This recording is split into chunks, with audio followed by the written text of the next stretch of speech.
this series, The Spiritual Lives of Scientists, brought to you by the Science and Spirituality Synergy Circle of the Evolutionary Leaders.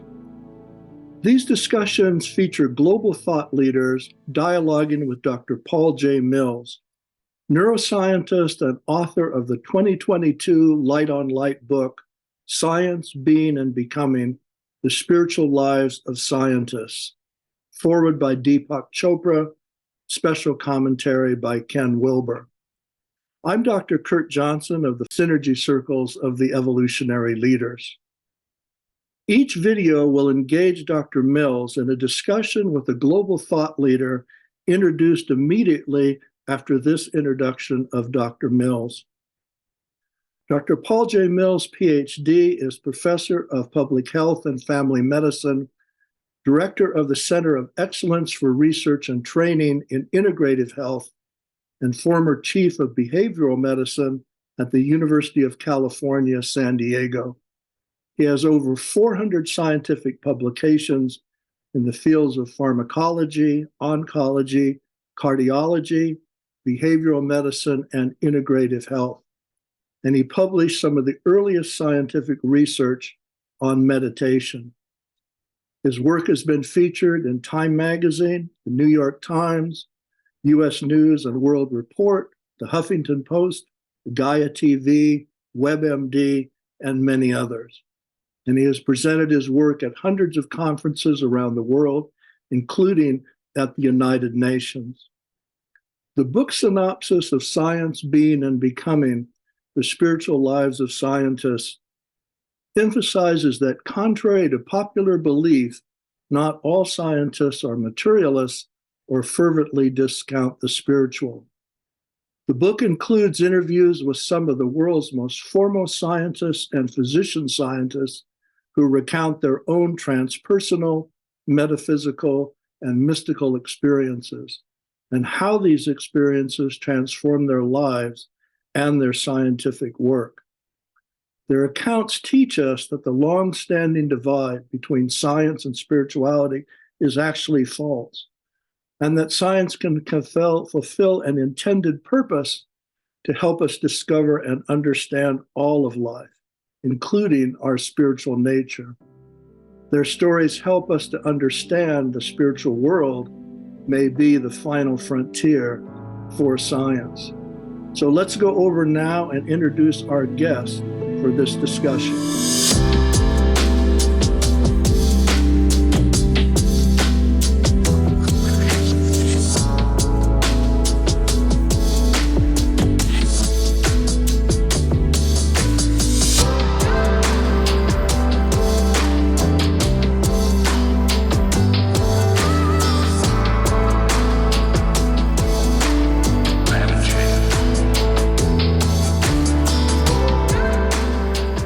The guest for this episode is Riane Eisler. Riane Eisler, JD, Ph.D., is a best-selling author, systems scientist, futurist, cultural historian, and attorney whose work shows how to build a more equitable, sustainable, and less violent world. Her famous book, The Chalice and the Blade, Our History, Our Future, is now in 57 U.S. printings and 30 foreign editions. Dr. Eisler is president of the Center of Partnership Systems, CPS, editor-in-chief of the Interdisciplinary Journal for Partnership Studies at the University of Minnesota, and also author of Nurturing Our Humanity, How Domination and Partnership Shape Our Brains, Lives, and Future, co-authored with anthropologist Douglas Fry, Oxford University Press, 2019, and The Real Wealth of Nations, Creating a Caring Economics, hailed by Nobel Peace Laureate Archbishop Desmond Tutu as the template for the better world that we have been so urgently seeking. Dr. Eisler is most well known for her pioneering work on the four cornerstones for moving our world from dominance consciousness and dominance cultures to partnership consciousness and partnership cultures, about which she will say much more in the context of this discussion. You can find out much more about Riane Eisler at centerforpartnership.org and rianeeisler.com. So let's go over now to Dr. Paul J. Mills and Dr. Riane Eisler. So we're here with Dr. Riane Eisler and Dr. Paul J. Mills, who we've just told you so much about. And it's a unique opportunity having them both here together. So we want to center our sharing on two matters that are central to their work. The first is what they have in common in this discussion of the foundational questions of our time and the spiritual lives of scientists, about the relationship of science and the values of love, kindness, mutuality, and so on that are characteristic of the central message of the world's great wisdom traditions. This relationship of science and love in the greatest sense is certainly central to this journey to partnership consciousness on a global scale. And secondly, because Dr. Eisler's late husband, Dr. David Elliott Loy, was himself a pioneer in the post-Darwinian holistic science movement, we want Dr. Eisler to share about his contributions and bring them into the discussion. An entire issue of the interdisciplinary journey of partnership studies from the University of Minnesota was recently devoted to his holistic work. So this is something that we're also going to want to discuss. So let's start by asking each of Riane and Paul about the relationship of science and the deeper aspects of our humanness, love, kindness, mutuality, and so on, that lead to partnership consciousness. So, Paul, this relationship of science and spirit has been your life's work. How would you describe it? Thank you, Kurt. It's a pleasure to be with you today, and also with you, Riane. How would I describe that? I love that that phrase, the deeper aspects of our humanness. And for me, really, Kurt, that's what drove me to science, to enter into science. I wanted to use science as a method, a systematic way of knowing, of exploring my own deepest nature. And for me, I'll use the term my spiritual nature, my metaphysical nature, my mystical nature, really. And my journey started when I was young. I was in high school and I'd learned meditation. It was transcendental meditation. That's what was sweeping the US and really the globe at the time. And within a couple of short months of practicing it, I found myself in the midst of experiences that I had never even heard of, let alone experienced. And that's what really drove me to science. And then I described some of that story in my book. And so for me, science is about discovering and probing and exploring the nature of my own spiritual life, but more broadly, really that of humanity, of the human being itself. And that's been my journey. And my book, as you know, I interviewed many scientists, and they shared with me parallel stories that was really inner spiritual experiences of their deep humanness that led them to become a scientist. Or if they were already a scientist and they had some kind of experience prompted by an inspiration or many paths, that they opened up to that deep humanness. And that then began to change their science. So for me, that's really the foundational reason for science. But science, as we know, it hasn't done a good job historically recently of exploring it. But when I think about back on its roots, back 5 centuries ago, when Western science as we know it was starting, there was more of that impulse, I think, in the early scientists, Bruno, Galileo, others. They had certainly a deep religious life. But if you read some of their work, there was the spiritual life, a soulful life there too. And they wanted to use science to understand the nature of the universe as more of a reflection of God, a spiritualness, not just a dead materialistic point of view, which is more common today. And that's really what I'll say at this point. I'm working as best as I can to help kind of resurrect that approach to science and that appreciation. We as human beings were often described as mind, body, spirit, and mind check. Science has been exploring that a long time, psychology, psychiatry, and on and on. The body, certainly Western medicine is very good, but we haven't used the tools of science systematically to start probing really the spirit, not on a broad scale. And that's what I want to see be done. Yeah, so Riane, Paul has just set really a great context for discussing what you're famous for, how our world can move from dominance consciousness to partnership consciousness. So tell us about that and your concept of the core cornerstones for that journey. Well, thank you. And thank you, Paul, for sharing that. I will digress a moment from your question to really tell you how very much your thinking is congruent with the thinking of my late husband, Dr. David Loy. And maybe we can talk about that in some detail later. Because he was both a deeply spiritual man and a scientist, a very dedicated social scientist who, unlike many social scientists, was interested in morality. Mm-hmm. And he felt that we have given away morality, given away this core concept to people pushing us back to what I call a domination rather than a partnership system. So he made a distinction between what he called partnership moral sensitivity and domination moral insensitivity. Mm-hmm. But to answer your question, Kurt, my research really has identified 4 cornerstones, which are ignored, or at least certainly marginalized in most of social science.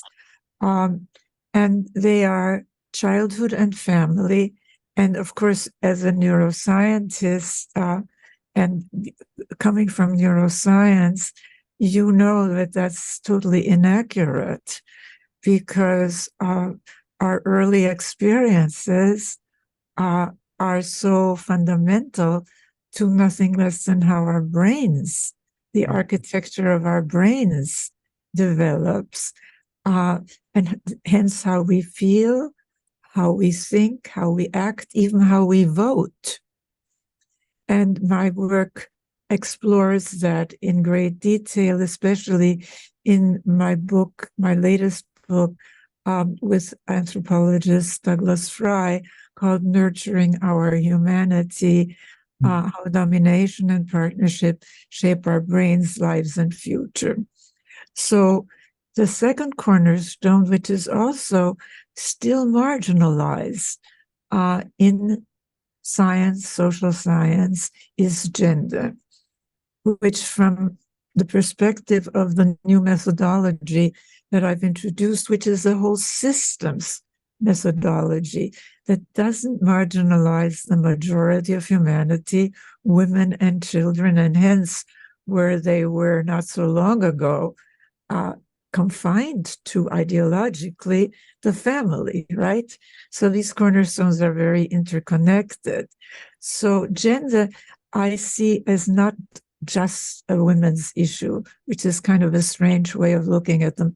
What are really the majority of people are female on our planet, but it is a core organizing principle for social and economic operating systems, because there is, if we really think about it, in what we have inherited in both capitalism and socialism, a gendered system of values in which what is coded as feminine, are caring for people, starting at birth, keeping a clean and healthy home environment, which translates into keeping a clean and healthy planetary environment, our Mother Earth.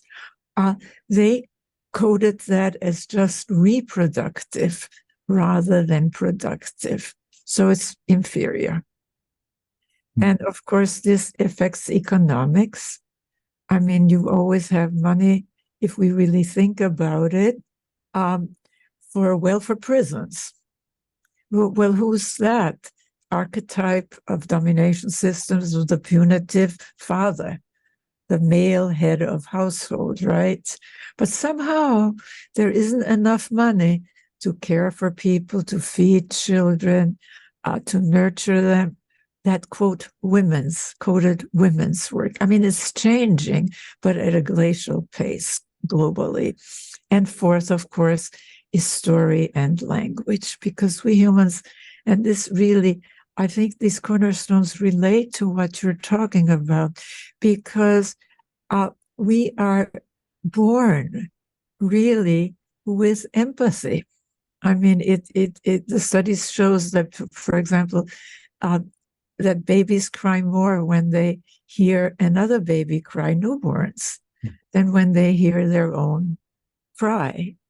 I mean, it is not only, as David Loy really pointed out in his many, many books, it is not just what we are taught, but it taps into something that we come equipped with. Mm-hmm.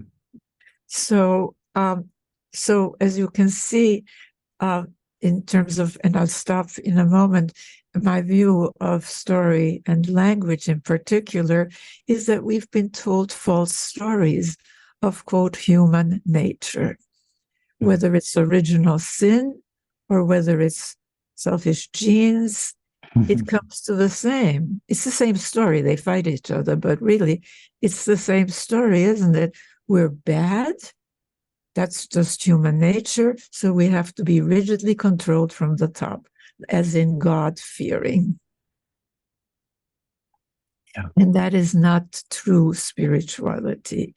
That is morality and spirituality as defined in domination rather than partnership-oriented societies.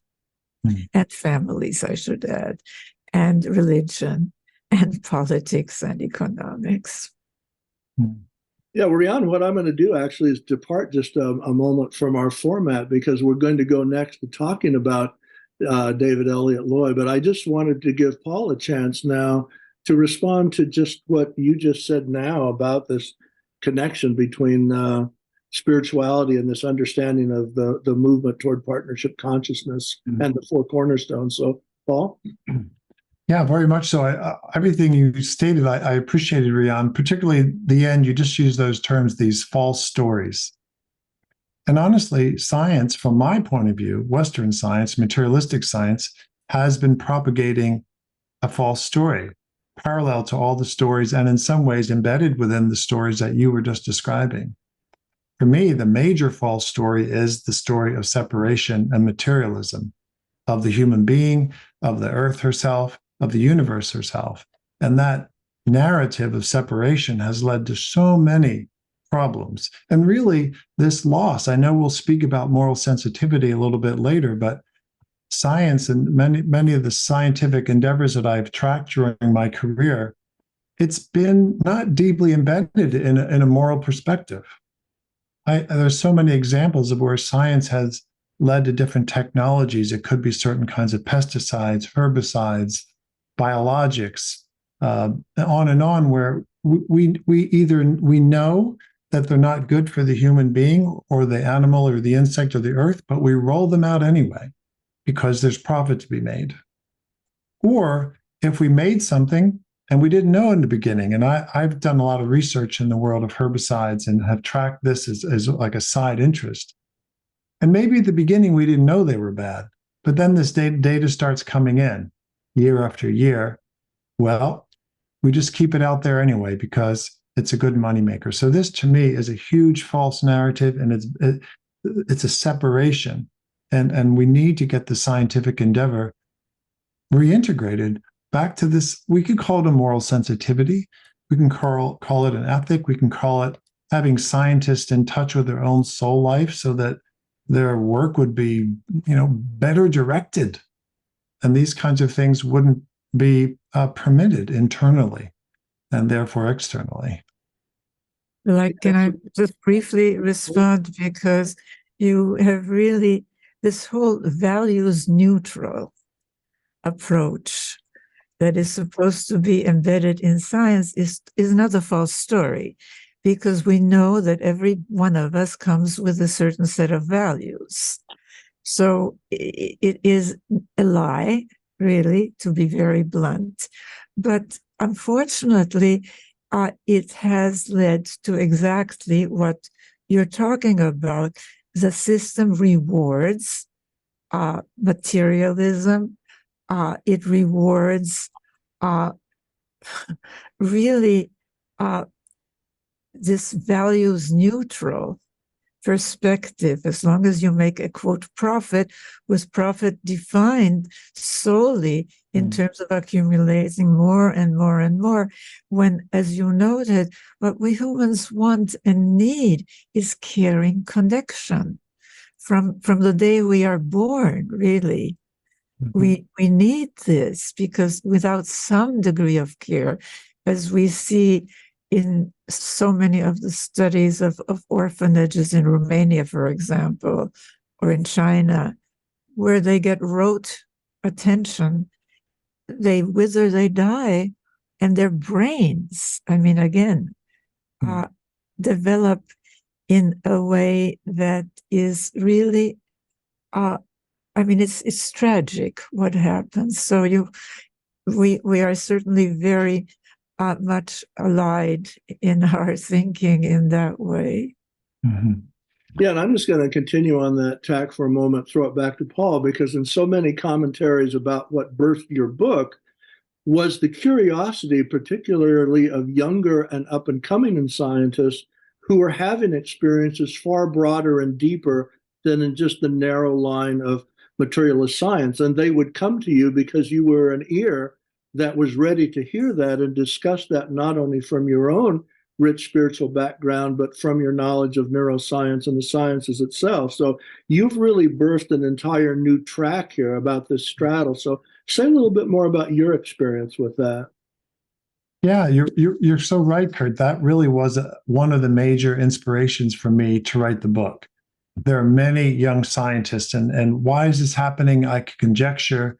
I know that there's been more and more waves of meditation techniques available to people. Yoga, we've seen that. I've seen it going through the university where I've worked for decades, and I think that naturally begins to open up some of our inner kingdom, let's say, or inner domains, some aspects of our soul life, and then questions start arising, and they wanted to figure out ways to pursue that in the context of their science.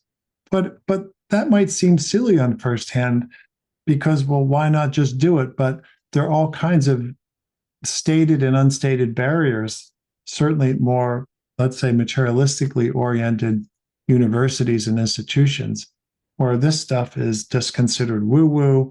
If you start speaking about the spiritual, certainly the metaphysical and mystical, it's going to have an adverse effect on your career, your academic advancement, maybe your ability to get grants, which is huge.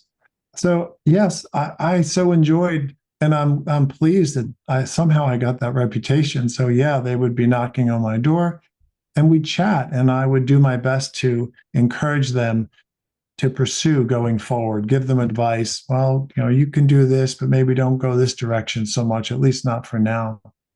And over time, that really led to a kind of a blossoming for them.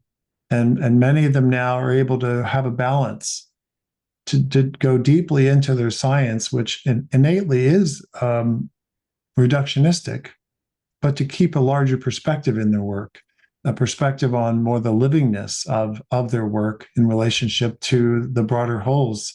And I think there's more creativity in that ultimately, and certainly inspiration. Yeah, absolutely. And what it does, of course, it reaches into the broader, nature of our humanness. And this is what can lead to the segue now to talk about David Elliott Loy's work. So you already referred, Riane, to the groundbreaking holistic work of your late husband, Dr. David Elliott Loy, who was a pioneer in the post-Darwinian discussion of science and spirit, and such a pioneer, quite ahead of his time. So could you tell us about the key areas of his work and more about his contributions and especially so that can let Paul then comment on David's work and how it appears so closely parallel to his own work. So, Riane. Well, David, as I said, was a deeply spiritual social scientist, and he had the courage in his book, particularly in this particular book, The Sphinx and the Rainbow, later it came out as Arrow Through Chaos, to actually include he was always interested in how we can foretell the future, and not just the, quote, scientific approaches, but what is classified as paranormal.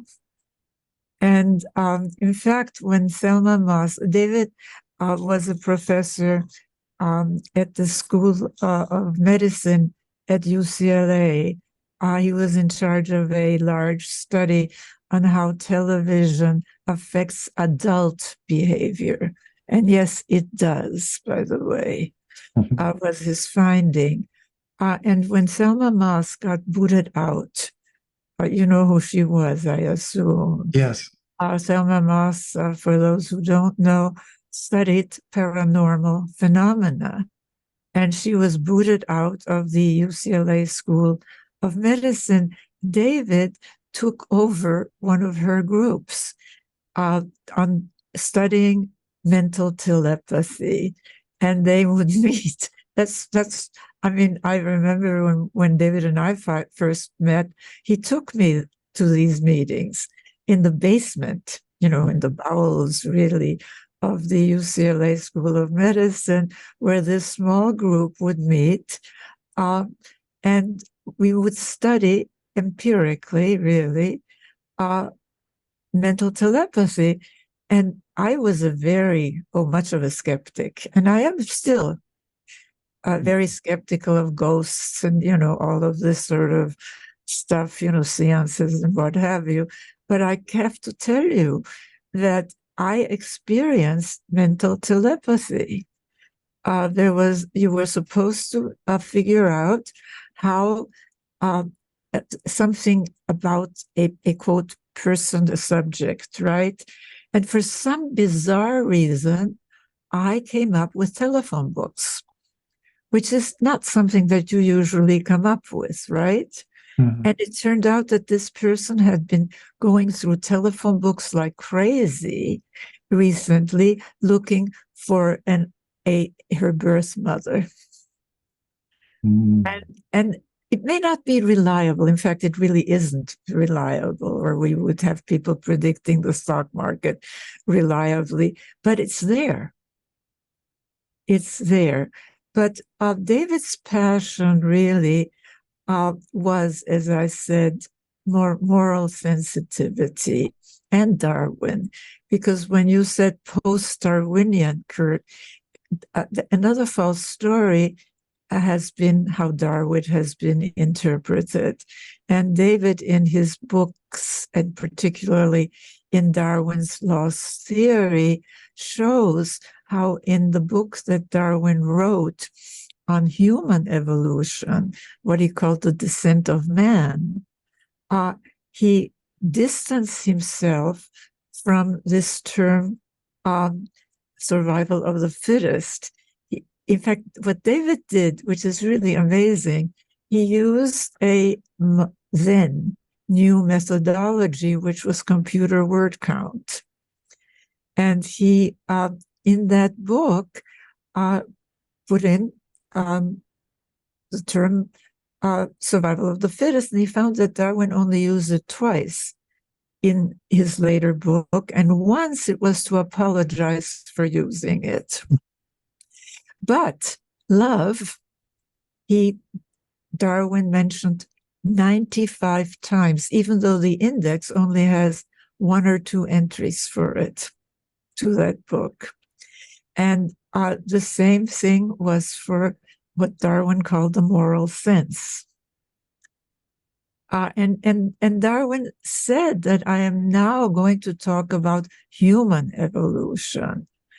And he said that, really, he was talking about cultural evolution to a very large extent, and the interaction between culture and biology, which is, again, another false story because it isn't nature or nurture.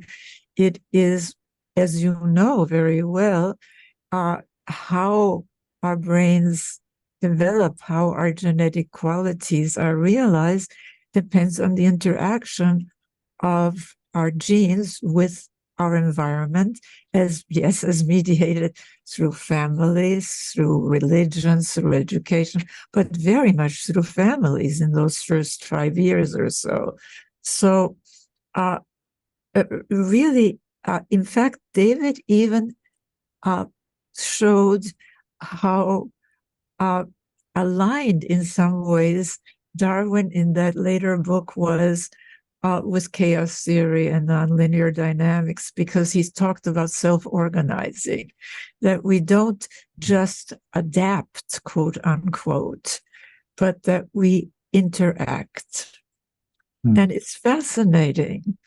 You know, I mean, here was this scientist coming out of a time when people, I mean, there were some ways in which Darwin was a creature of his time. But in other ways, he was so ahead of his time. And David really brought all of that out. So his social science was always informed by what you would call our spiritual nature, our impulse towards what we call the good or of love. But it's been it is so distorted in our heritage from earlier, more rigid domination times. And in contrast, I will stop here, to really what we are now learning was the earliest direction of our cultural evolution, foraging societies, which that's why I invited him to be my co-author, among other things, which Douglas Fry and others have called the original partnership societies, because they were amazing, to us, gender balanced, not top to bottom, but linking rather than ranking. And yes, much more peaceful. And my first book from this study, The Chalice and the Blade, which is now in, I think it's it's 57th US printing and about 26 foreign editions, really talks about places like Çatalhöyük and other earlier civilizations, even Minoan civilization, that's still oriented more to the partnership side. So it's a configuration, not simple linear causes and effects that my work describes. And I think that it's a frame that I hope more people can use, because it makes what seems hopeless sometimes much more hopeful. Yeah, absolutely. So I want to go now to Paul commenting also about David Loy's work, but what I want to do is catch the audience up a little bit, is that as of about 2015, mainstream science finally redefined its definition of survival of the fittest based on the understanding of group and multi-level natural selection. So survival of the fittest is true, but what happens is the definition of fitness changes as a system complexifies. So when you get up to the higher orders of living organisms like ourselves, the definition of fitness is not competition. The definition of fitness then turns to cooperation. And this is where David was a pioneer in writing about this years and years before this mainstream. I had been actually in correspondence with David Loy for 5 years and didn't know that he was Riane's partner. It was actually when I started working with Riane that I suddenly realized, oh gosh, these two were a couple, because I'd been tracking the same thing. And all of us know that really David Sloan Wilson and E.O. Wilson who mainstreamed this understanding of the movement from the definition of fitness from competition to cooperation. And that's actually how I met David Sloan Wilson, as I'd written a book in 2013, The Coming Interspiritual Age, that based on that view of moving toward partnership consciousness was about the whole emergence of the interfaith movements and the interspiritual movements across all the world's religions to bring us into that partnership instead of these silos that were at war with each other. And actually, David Sloan Wilson, in reading that book, then called me and said, hey, this is exactly what should happen with religion if group selection and multi-level selection is acting. It should be driving it toward a partnership consciousness and away from domination silos. So it's really interesting that how David was so ahead of his time. So Paul, I know you've taken a look into David Loy's work and then everything that Riane just said. So please comment yourself about David and all of his work. Yeah, happy to. A couple of things come to mind. The first one is speaking about this, the association, as you were describing, Riane, moving away from competition and separation and getting back into partnership. As I think about that, that's the kind of science that absolutely naturally emerges when a person has been, let's say, more awakened to their own spiritual nature, when they see the livingness of whatever it is they're doing research on, whether it's ecology, whether it's certain types of animals, certain types of insects, plants and so forth. When the scientist is more awakened to the reality of the livingness of other things, and I don't just mean biologically, but I mean the deep sentient nature of all things, that is more of a partnership model of science. And that's where real, from my point of view, discovery emerges, because we get to understand more of the innate nature of what it is we're studying beyond the dimension of just the senses. And also getting back to what I spoke of earlier, this tendency from the materialistic has been to create things that are not always supportive of life. Riane, I saw your TEDx lecture from a couple of years ago about the economy, and you described how the GDP, everything's thrown into there, whether it's war, whether it's prisons, whether it's how many drugs have been sold. It's all a huge mashup. And it doesn't differentiate things that support human well-being and health. It all goes in. If the number's going up, that's great, regardless of what's driving it, even if it's something that's destroying the world or cultures, civilization. And in many ways, a materialistic science does the same thing due to that mentality of just progress and discovery, despite whatever that particular discovery might be. So I find that scientists who are more in touch with their inner spiritual nature don't go in that direction so easily. They're guided more naturally to want to research things and make discoveries that are life supportive, that are more in collaboration, cooperation. They also form better, more collaborative scientific groups, I've found. And a lot of the scientists that I interviewed in my book are highly successful. And they work well in teams. And it's not the competition side so much. It's really just the thrill of discovery and trying to make the world a better place and being vigilant that whatever the heck they're doing is actually doing that. And they're not creating things that aren't supporting that. And I'll just briefly add one other thing. As I understand the moral sensitivity side, there has been a movement within the sciences in the last, let's say 20 years or so, maybe a little bit more, to begin to clean up some of the scientific endeavor, because there's been a fair amount of science done that hasn't been without conflict of interest, and conflict of interest between, say, an academic person and a company they founded or a company they're working for outside of academia. This has led to a lot of problems, a lot of false scientific papers being published, manipulating data, and so forth. So there, as far as a moral awakeness, that had kind of gone to sleep for a while, but there's efforts to revitalize that now in science. And I had put together a lecture on this some years ago and was giving it at different universities, and also speaking to the deans of our medical school and other schools to try to change the pressure on just cranking out research for the sake of the numbers and moving more towards a higher quality of research that we'd have more, let's say, confidence in, yeah, and that would also have more of a beneficial social effect. Yeah, no, Well, thanks so much. And Riane, how would you like to respond to that? Say a little bit more about David in that context. Hmm. And your well, I think David naturally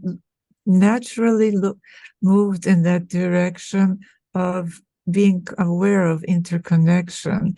But I want to say also that David was very much influenced by the work, the research of a pioneer in this area, which really, I think, he saw science not as something morally or ethically or values neutral, but as an instrument for making ours a better world.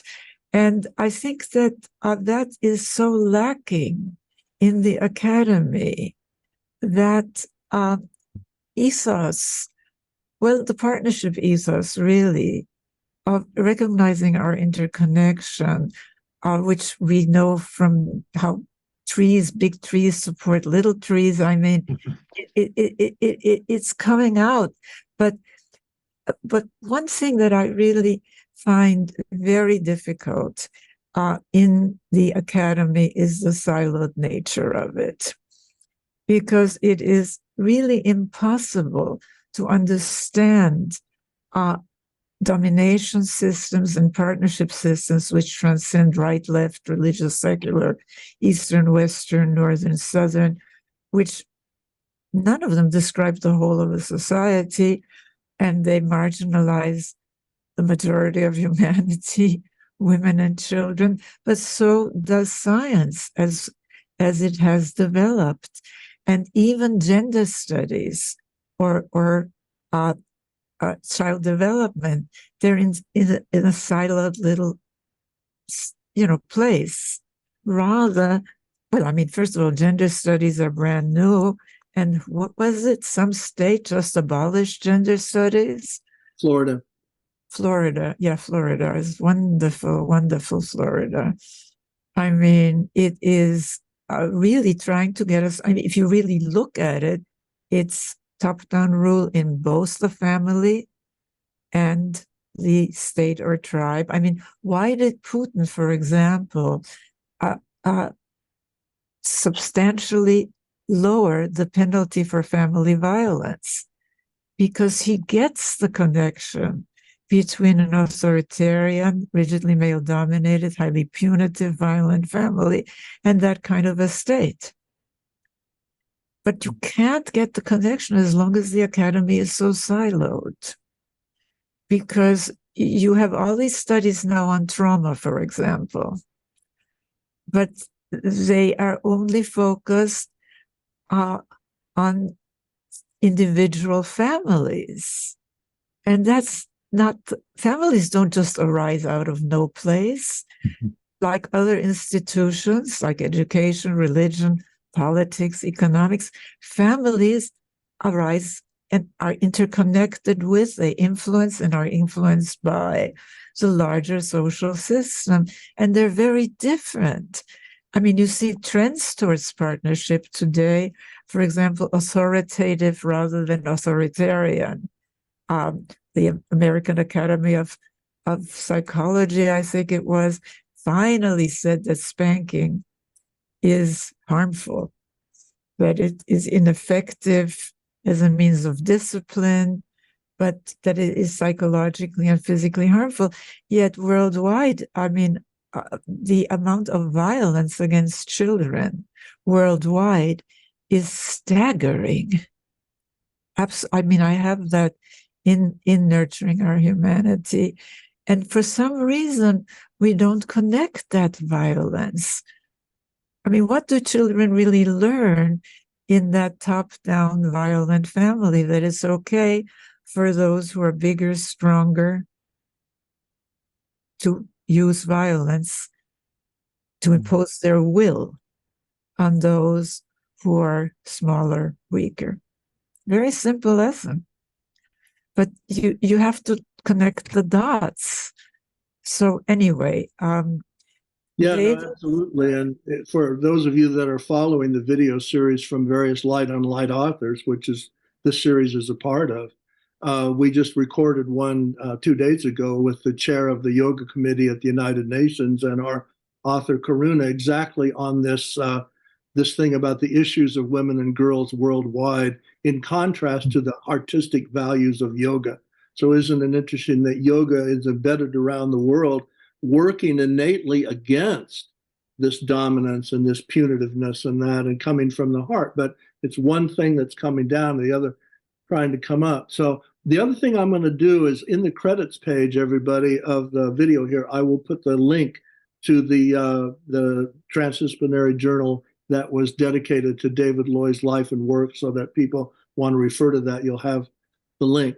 So let's move toward closing out with just a final thing I want both of you to comment that kind of rolls everything into really an interesting way to cap off. And that is, given everything that both of you have done, and along with also David Loy's work on this transition toward deeper moral sensitivity, more humanness in the sense of love, and moving toward partnership from dominance, what would you say you think the major changes are that need to happen to actually move the world toward away from dominance cultures and toward partnership cultures? It's a huge question, but we'd just love to hear what you think are the major things that would need to change there. So we'll start with Paul, which would allow then Riane to wrap up.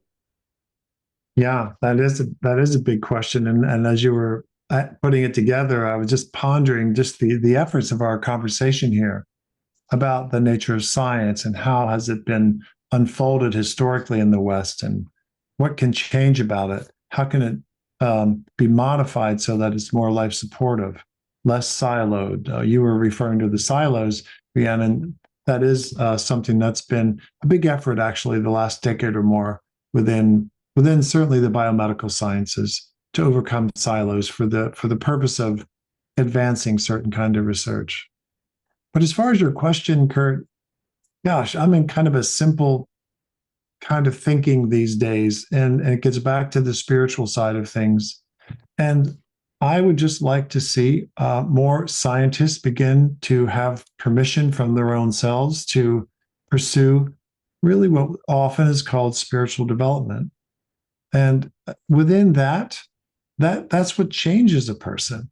And when a person is changed, then the type of science they do changes, how they interact with other people changes, how they are in the world changes. And Riane, you were mentioning, being a skeptic until, well, you had a little experience of this telepathy. It's experience that opens us up to what's new and what's beyond. And again, many of the scientists in the book, they had been very materialistic. They had been skeptical about lots of things. And then suddenly something happened, a change, an opening occurred. And based on direct experience, they then knew, oh, there is something beyond this third dimension of my perception. And I want to begin to understand it because it's very meaningful to me.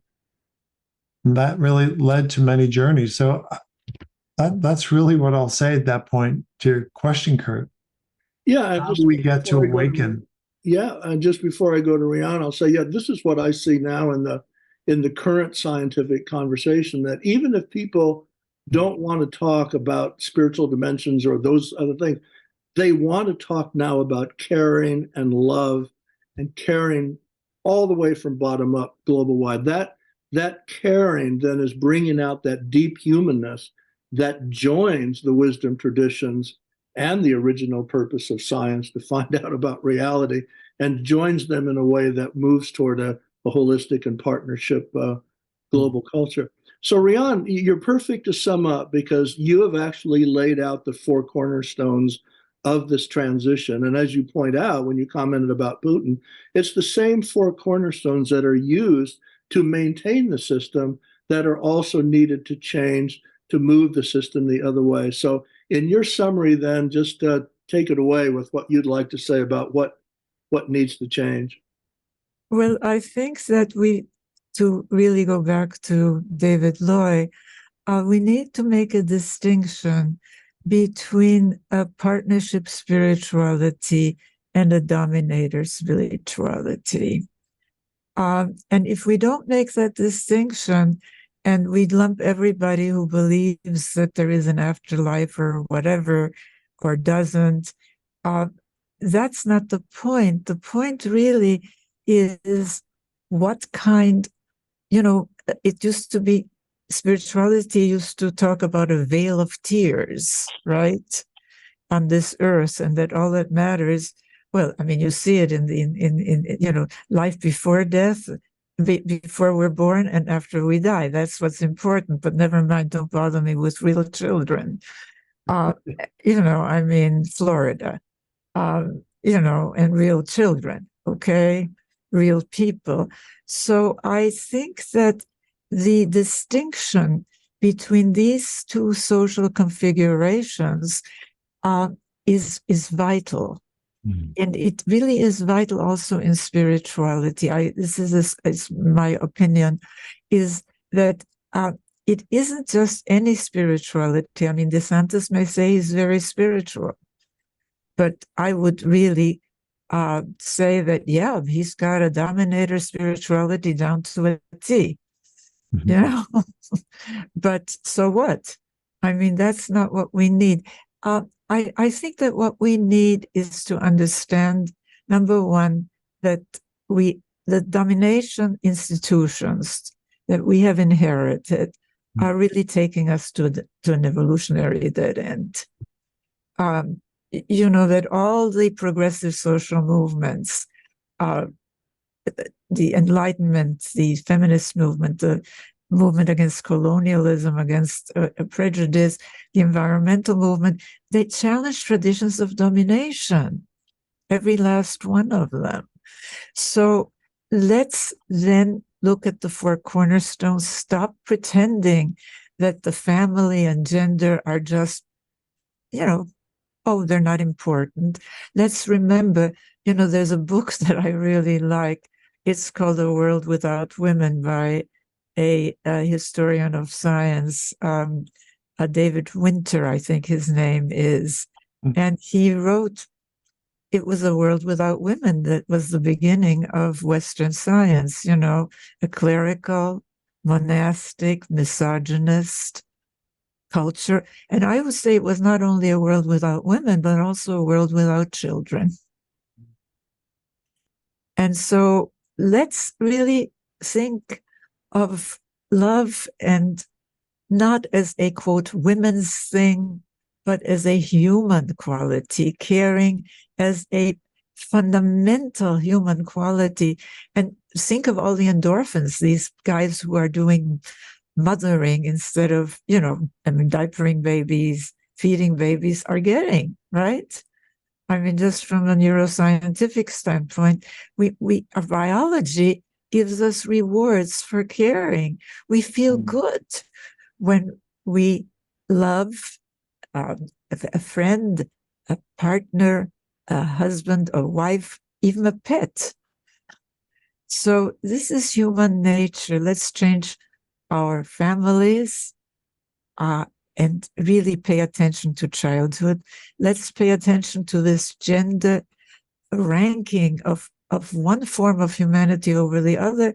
It's a template for in-group versus out-group thinking, for equating difference, whether it's based on race, religion, whatever, sexual orientation, on either dominating or being dominated, on either being superior or inferior, on either being served or serving. That's domination heritage, isn't it? So I would say that these are cornerstones: family and childhood, gender, economics. We need, as I point out in my book, The Real Wealth of Nations. Subtitle is Creating a Caring Economics. We need to give value and reward the work of caring for people starting at birth, really reward it. and caring for our natural life support systems. And neither capitalism nor socialism, as I mentioned in passing, really do that. And GDP and GMP are nuts. I mean, really, a log, a tree isn't even part of GDP only when it's dead, when it's a log. I mean, it's kind of, let's stand reality right side up again. And let's recognize that we humans need caring connection, and that our interconnectedness is really something that people are even getting Nobel Prizes for these days. But let's connect the dots. And we come back to the distinction between dominator spirituality and partnership spirituality. And I think what you write about, Paul, is really partnership spirituality. Yes. I mean, from my point of view, spirituality is nothing but connectedness.